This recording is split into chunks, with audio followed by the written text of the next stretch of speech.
Mr. President, let's talk about this topic a little bit longer of regulation. Again, in my view, my friend from South Dakota and I have shared this view a long time, when the Congress passes laws, and I think it is appropriate that we're not always in the best place to come up with the regulations that put those laws in place, but I believe the country has clearly come to a place where nobody is then answerable for regulations that have a significant impact on our economy.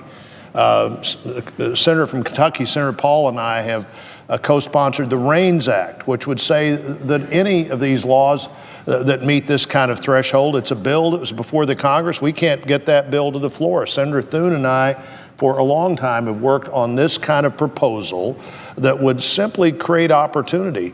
Now, the emergency nature of the opportunity is really a 5-year emergency now, to where we've seen job opportunity after job opportunity go away. Part of it because of what surely were the unintended but the clear consequences of the Affordable Care Act. Part of it, rules and regulations that don't make sense to people that are about to take enough of a chance with their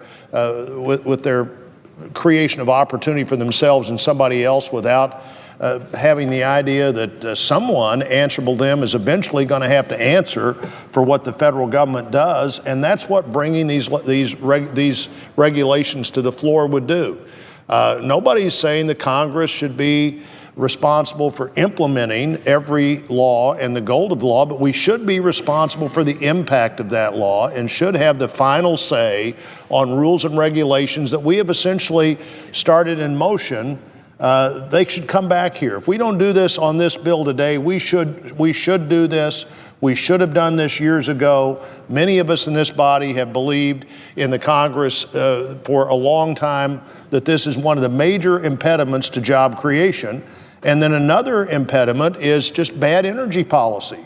That's why there are so many energy amendments. The amendment that I offered, where we couldn't, the Congress couldn't have a carbon tax unless it passed a threshold of 60 votes. Now, I offered this amendment before in the budget debate last year, and 53 of my colleagues, Democrats and Republicans, here on the floor agreed that, yes, we should have a special threshold for this, that a tax that makes gas at the gasoline pump more expensive, that makes diesel fuel that delivers products more expensive, that raises everybody's utility bill that has some element of fossil fuel in their utilities, and that's virtually everybody, that makes it less likely that people will create manufacturing jobs and those kinds of opportunities here. Of course, we ought to be talking about those kinds of policies, whether it's the carbon tax, and in Ohio, in Missouri, in Wyoming, in the vast middle of the country, our energy comes from fossil fuels. Those are the resources we have. Our focus should be on using those more effectively, not figuring out ways that we couldn't use them at all, or figuring out ways that double the utility bill.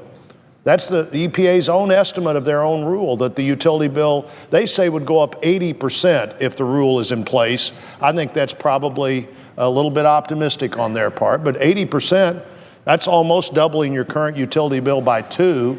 And then think about where you work, or your daughter-in-law works, or your son-in-law works, or somebody in your family works. Double the utility bill there and decide whether or not there'd still be a utility bill there, or that company would decide to go somewhere else. The incredibly capable and competitive American workforce is being held back by utility policies that stop people from making the investment they'd want to make. The energy cost of manufacturing, according to the National Association of Manufacturers and others, is a key element now in that final decision to decide where you're going to build something, where you're going to make something, and most importantly, for families, where you're going to create a job that has the kind of take-home pay that families need. And the Keystone Pipeline, the use of the ability to maximize our use of natural gas, of fracking for oil. We have great resources, and we should use those resources to our benefit. Every other country in the world, when they look at their tableau of natural resources, the first two words that come to mind in every other country in the world are economic opportunity or economic advantage. What does this allow us to do that we couldn't do otherwise? What advantage does this give us over our competitors? You can't let the first two words that come to your mind when you look at your natural resources be environmental hazard. What's the worst thing that would happen, and what would happen if that happened every day? That is a sure way. One, the worst thing that happen is something you ought to think about, but not be overwhelmed by. You should figure out how we see that that doesn't happen.